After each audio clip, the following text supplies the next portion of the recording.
As we take some time to look back on the year of 2023, I think it was safe to say that the Washington Nationals had a successful 2023. You are Locked On Nationals, your daily Washington Nationals podcast, part of the Locked On Podcast Network, your team every day.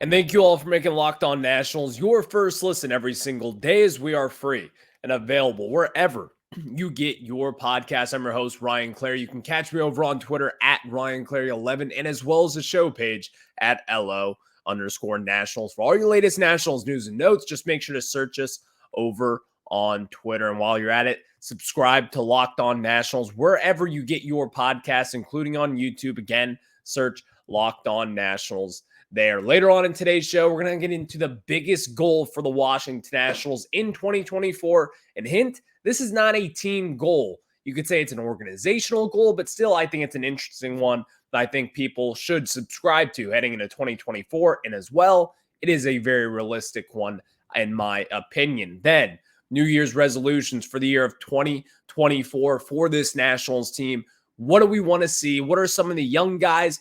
All the different things that could potentially happen. We got some resolutions for this team. But let's wrap up 2023 to begin the show. But before that, today's episode is brought to you by FanDuel. Make every moment more right now. New customers can get $150 in bonus bets with any winning $5 moneyline bet.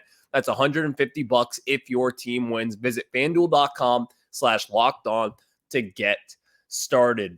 So let's hop in with this discussion here today as the Washington Nationals 2023 season is wrapped up officially. We are here in the final few days, December 29th of 2023, and the Nationals in 2022 only won 55 games while losing 107 games and then improving to 71 wins and 91 losses this year. That is 16 more wins than the year before. Now, are we going to go into 2024 thinking that we're going to have this 16-win jump and the Nationals are going to be able to win 87 games this year? Not necessarily, but I think they can get to that 80-win mark, and that's a little bit of a preview for what's to come later on in the show. But most importantly, 2023 was a success, and that is not something that I think a lot of Nationals fans can really even argue against. After being the worst team in baseball in 2022, you trade away Juan Soto. You're a year removed trading away Max Scherzer and as well as Trey Turner. A lot of different things did not go the Nationals' way. You trade for Josh Bell, kind of hoping to add a little bit of a juice into that lineup.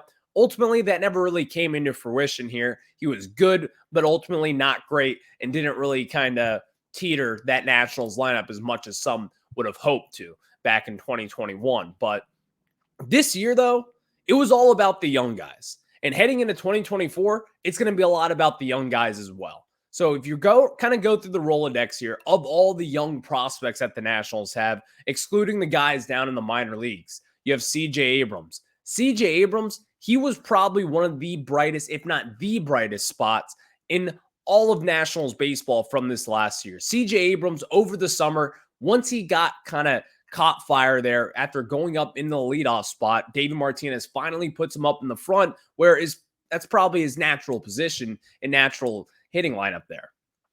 C.J. Abrams was the star, in my opinion, this year. He was the guy that you can kind of really hold on to from 2023 and kind of give yourself hope for what's to come. I'm not here to say that C.J. Abrams is going to be some bona fide superstar, but I think at this moment in time, and if you're telling me you're dreaming of C.J. Abrams being an all-star player, I think that's certainly reasonable. I think that is certainly reasonable expectations to begin with as well. 22 years old, manning that shortstop position this year, stealing 40-plus bags in the way that he did, kind of catching fire in the second half of the season, hitting 18 home runs. That is all things that you can kind of look at and kind of hold on to and say, this is going to be a future all-star, probably no matter what way you look at it. Hitting 18 home runs, stealing 40-plus bags. I'm not talking about this guy being a 40-40 kind of player. He's never going to hit 40 home runs in his career in a single season. But going forward, thinking that he could be a 20-20 player every single year, at 22, hitting 18 plus home runs over this season. Not something that a lot of people expected. In fact, I did not expect this kind of power whatsoever after only hitting a handful in 2022. C.J. Abrams, he showed us a lot of different things. But most importantly, being a franchise shortstop, being a former top prospect, being one of the centerpieces in that Juan Soto trade, that's just the first domino of what was to fall for the Nationals. And that's kind of what you needed to get that momentum going, because then our second domino was Mackenzie Gore. You finally got to see him in the Washington Nationals down in D.C., pitching on Half Street there at Nationals Park. And ultimately, it was a successful season for Mackenzie Gore as well. You saw a lot of different things that kind of hamstrung him a little bit while he was walking guys, kind of struggling to find the zones at portions of this season. But still, you saw the elite strikeout rate. And with strikeout rates, some people may overlook that. I don't. It's always something that I believe that if you can get this batter out, it doesn't matter what major league hitter it is still a major league batter. If you're going to get someone out, and most importantly, strike them out, number one, that tells me a lot about your stuff already. And when you're in your mid-20s, still learning, second full season in the major leagues, Mackenzie Gore, this was also a big, successful season for him. And it just doesn't even end there, to be honest with you.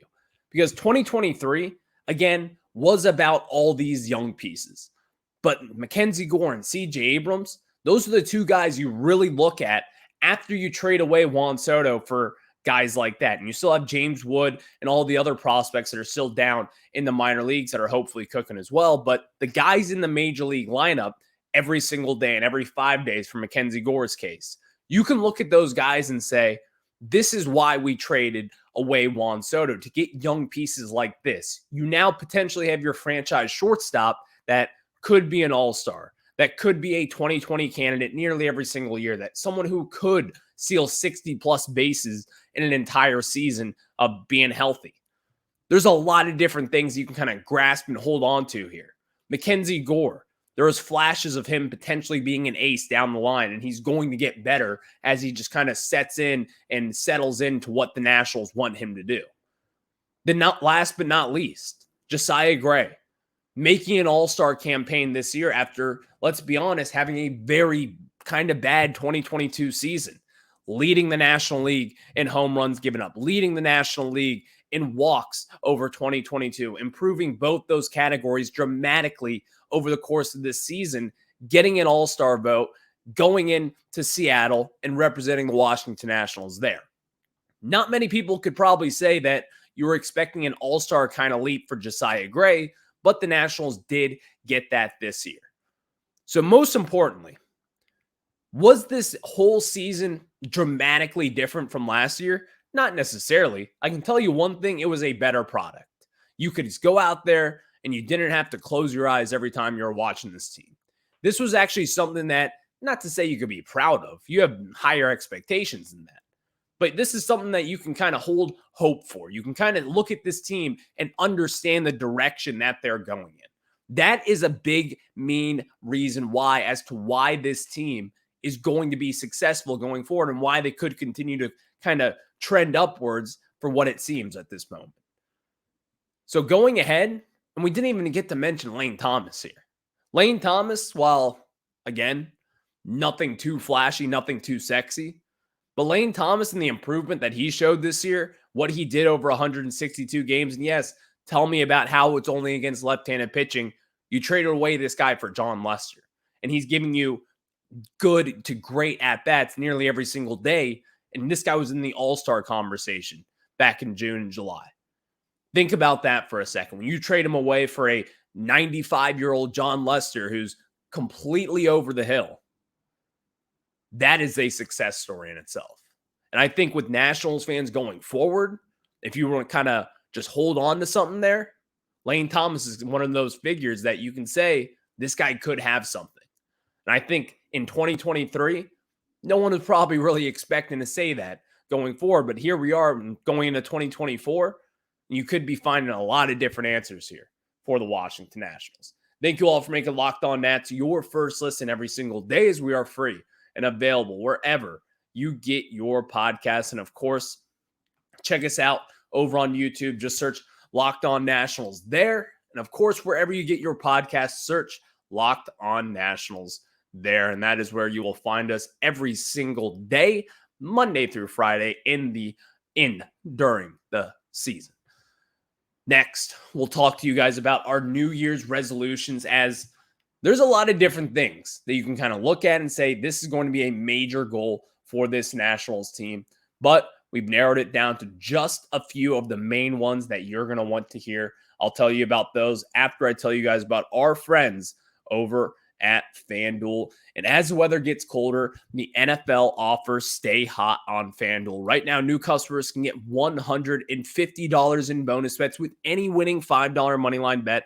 That's $150 if your team wins. And if you've been thinking about joining FanDuel, there's no better time to get in on the action because the app is so easy to use, and there's a wide range of betting options, including spreads, player props, over-unders, and more. So visit FanDuel.com/lockedon and kick off the NFL season. Again, FanDuel.com/lockedon. And maybe you want to bet against the Commanders this weekend. I say go for it because the 49ers and Brock Purdy, they're going to get right this week against us. That's what I'm going to do. But most importantly, visit FanDuel.com/lockedon and kick off the NFL season because FanDuel, the official partner of the NFL.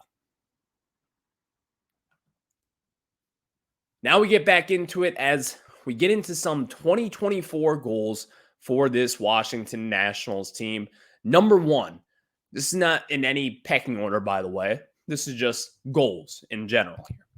Number one, Mackenzie Gore can stay healthy again for 2024 and finish with a sub-4 ERA. Mackenzie Gore this year was basically healthy through the entire way, had a few blister issues, but most importantly, that was not a real concern down the stretch for the Nationals. Mackenzie Gore, he's going to be your frontline starter, in my opinion. Unless the Nationals go out there and kind of sign their Max Scherzer again, Mackenzie Gore in-house, if you're talking about guys who are just already here that we know and really what we can predict going forward, Mackenzie Gore is going to be your ace, you could say. He's going to be your number one guy, in my opinion, to where you're going to want him to pitch in Game 7 of the World Series. You're going to want him to pitch out there in Game 1 of the NLCS or your winner-take-all wildcard game.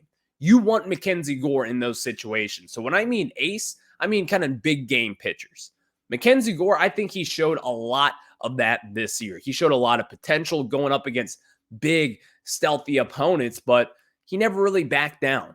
That is something that I like about Mackenzie Gore, and I think that's something that he's going to build off of. And something that resonates with me is that Mike Rizzo, after 2022 with Josiah Gray, he was asked about kind of what was their thoughts on the season. He led the NL in home runs. He led the NL in walks, and he went out there and said, well, he stayed healthy, and that was a very important thing. Now he's going to know what it takes to have a full, healthy MLB season under his belt. And a lot of people are kind of like, including myself, what is he talking about? This makes no sense. Josiah Gray went out and had an all-star season this last year, so obviously it makes some sense, and Mike Rizzo knows what he's doing. Mackenzie Gore just had that first full season, staying relatively healthy. Again, the blister issues, that comes up with pitchers, but overall, Mackenzie Gore was healthy. This year, maybe that's kind of his all-star campaign. Maybe he's going to be the one representing the Nationals and wearing that curly W wherever the all-star game is this year. And I could certainly see that, by the way. That's not something that you can say is some crazy outlandish stretch. Also, second goal of this year, Josiah Gray can build off another all-star campaign and stay consistent through the summer. We saw Josiah Gray kind of fall off in August and early September from this year after having a brilliant first half of the season, looking very good. Every single start, it just seemed as if he was getting more confident and just getting better overall. His mechanics were consistent as ever, but then he kind of found that little hitch in his step, you could say. He kind of limped to the finish line there, but ultimately got back on track. Now this year, the goal is stay consistent for that entire time. Josiah Gray proved this year that he could be a very good middle rotation arm on a good postseason team. Is he going to be your frontline starter? Not necessarily, but a 3-starter on a very good team, that is something that you probably feel very good about moving forward with Gray. And I think that's kind of the role that he could be in going forward, again, after being an all-star this year, and he did deserve that, by the way. Going into this season, number one, he's going to have to stay healthy, and that is something that he has done throughout his career. So Ultimately, I'm not too worried about that aspect of it. But I do want to see him kind of take those next steps, see what he can do, stay consistent, go 6 to 7 innings, have Davey Martinez kind of let the leash loose a little bit with him. Let him go out there, let him make mistakes, and let him learn from those mistakes. I think that's going to be a big part of 2024 and hopefully beyond with Josiah Gray because, again, all-star campaign, you can build off of that. It's just how big and how mighty can he get with this? We'll just have to see in 2024. Another one, catcher Keibert Ruiz. A big goal for him. I need to see improved defense. Keibert Ruiz, we've talked about it with Baseball Savant here and all the different metrics that kind of show about how he took this defensive step back in the year of 2023. In 2022, his defense was very solid, leading the league in pickoffs over at first. Keibert Ruiz this year was not all that great. His blocking, his framing, all the different categories rank kind of in the bottom tier as far as defensive catchers go. Now, here's the good thing. He did take a step up this year offensively, and that is something that I think a lot of people, including myself, want to a little prioritize here. But going into 2024, if we can find a way for Keibert Ruiz to kind of stay consistent, not only stay consistent offensively, but stay consistent defensively and kind of do something that he didn't do all year, which is play good defense. Riley Adams was no world beater back there either by any stretch of the imagination. But he was better than Keibert Ruiz. And you could, now again, in limited time and limited opportunities, Riley Adams did do better offensively, but ultimately Keibert Ruiz is still going to be the guy. He's just going to have to find a way to kind of balance out his approach at the plate, kind of take him more walks. Strikeouts are never a concern with Keibert Ruiz, but still, you get the point. We need to see just a little bit more from Keibert Ruiz. Kind of take those next steps in your development, kind of get the most out of you. You've already got your extension. You're going to be here for a good time. Hopefully, the Nationals can just get a little bit more and kind of juice that lemon just a little more. Dylan Cruz. This is a New Year's resolution that I think a lot of Nationals fans will want to hear. Will definitely want to subscribe to going into 2024. Dylan Cruz cracks a major league lineup and provides an instant impact. I believe FanGraphs right now projects him to have a negative F WAR going into 2024. I'm just going to sit here right now. Dylan Cruz, he could be in the opening day lineup and probably bat 280 in the majors and have like a 780 OPS over the course of his first few months this season. I'm not concerned about Dylan Cruz, but I can tell you this. He's going to be in the majors at some point this summer, whether it's the middle of July, whether it's late August or early September. Dylan Cruz will be in this Nationals lineup barring any injury. And when he does get there, I think he's going to have a pretty great impact. And I don't think that's something outlandish to say either. I don't think it's crazy to think that Dylan Cruz will not only be in the majors this year, but also have a relatively big impact on this Nationals team.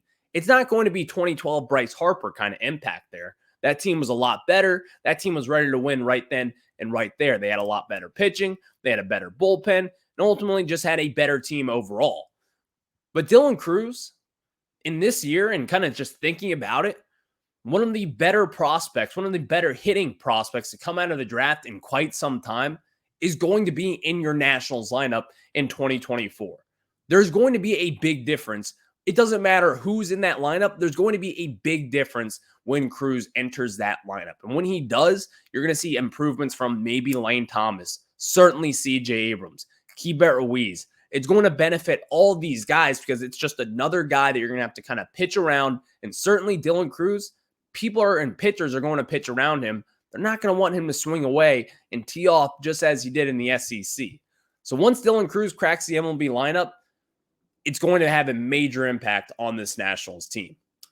James Wood, Brady House, both knocking on the doorstep of the bigs. That is another kind of final goal here for this Washington Nationals team, and you understand why. If Brady House and James Wood can also be cracking the door for the major leagues, potentially getting their foot in the door into the Nationals clubhouse in 2024, that is when kind of the fun starts. When you get guys like Cruz, House, Wood, all up in the majors, maybe Yohandy Morales eventually as well. When you have all these guys up in the majors, that is when people will start kind of filing back into Nationals Park. That is when you can really kind of tip your cap to Mike Rizzo and say, we see your vision.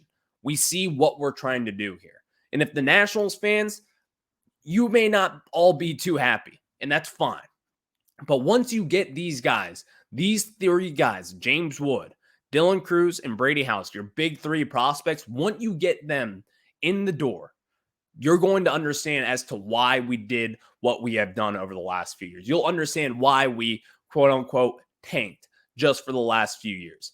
It's all going to make sense. It'll all fall into place eventually. And I think people will understand as to why we do that.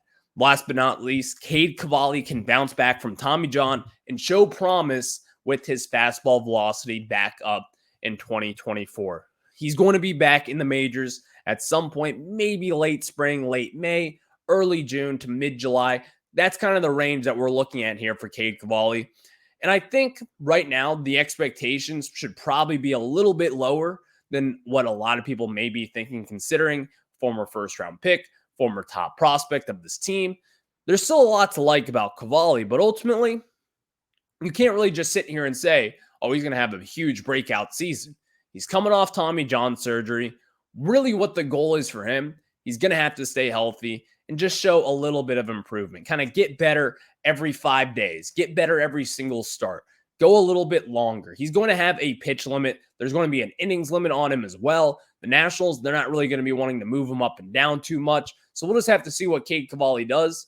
But ultimately, he's going to be a big part of 2024 and beyond for this Washington Nationals team. Locked On has launched the first ever national sports 24/7 streaming channel on YouTube. Locked On Sports Today is here for you 24/7, covering the top stories of the sports day with local experts of Locked On, plus our national shows covering every league. Go to Locked On Sports Today on YouTube and subscribe to the first ever national sports 24/7 streaming channel. And next, guys, the biggest goal of 2024, I'll tell you after the break. And now we get back into it as we are here with Locked On Nationals. Just make sure to search Locked On Nationals wherever you get your podcasts. And of course, search us over on YouTube. Subscribe to Locked On Nationals for all your latest Nationals news and notes. That is where you'll find the best and the only video version of the Washington Nationals. So, the biggest goal for 2024, Mike Rizzo, Lerner family, we're going to be inking CJ Abrams to a contract extension to stay with the Washington Nationals. You can say what you want about CJ Abrams. You may not be 100% sold on him. You may not be convinced that CJ Abrams is going to be your shortstop of the future. That's you.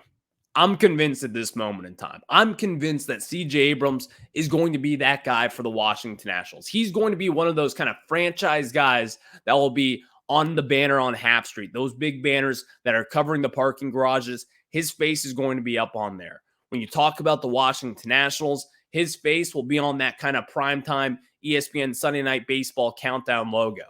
CJ Abrams is going to be the face of the Washington Nationals until the likes of Dylan Cruz or maybe James Wood comes up, and that may change. But as we sit here today, he's the guy that you want representing this team.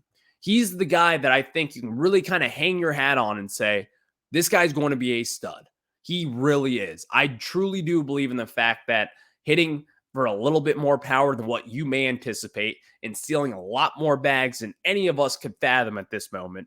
CJ Abrams, you want to give this guy an extension. I have a lot of faith in CJ Abrams being an all-star, being that kind of Trey Turner type of player that we were all hoping that we would get out of him. Going into last year, I was a little worried overall about CJ Abrams. I still liked the prospect. I still believed in the talent. But ultimately, I didn't really know what to expect with him. After what I saw this year, again, as a 22-year-old, getting better every single day and really kind of getting that hot streak going back in midsummer, settling in over defensively at shortstop, making web gem plays, making great throws, covering a ton of ground at shortstop there. You see as to why he was a top 10 prospect in baseball. You see why he was a key contributor in that Juan Soto trade and why the Nationals would have never made that trade without CJ Abrams in it. You see all the potential. You see all the tools that he possesses at his skill set that not many people in baseball can really say we have the same skill set as CJ Abrams and what this guy can bring to the table. If the Nationals were smart, you go up to him and you try to make a contract extension. Listen, the Lerner family, Mike Rizzo, they know what the fans talk about. They know what they say about them. You can't keep your stars in DC. Show us. Show the Nationals fans. Show everyone here in DC. You extend CJ Abrams, I promise you, people will be happier and it'll be the right decision to make as well. That is your big goal for 2024 for all the Nationals fans.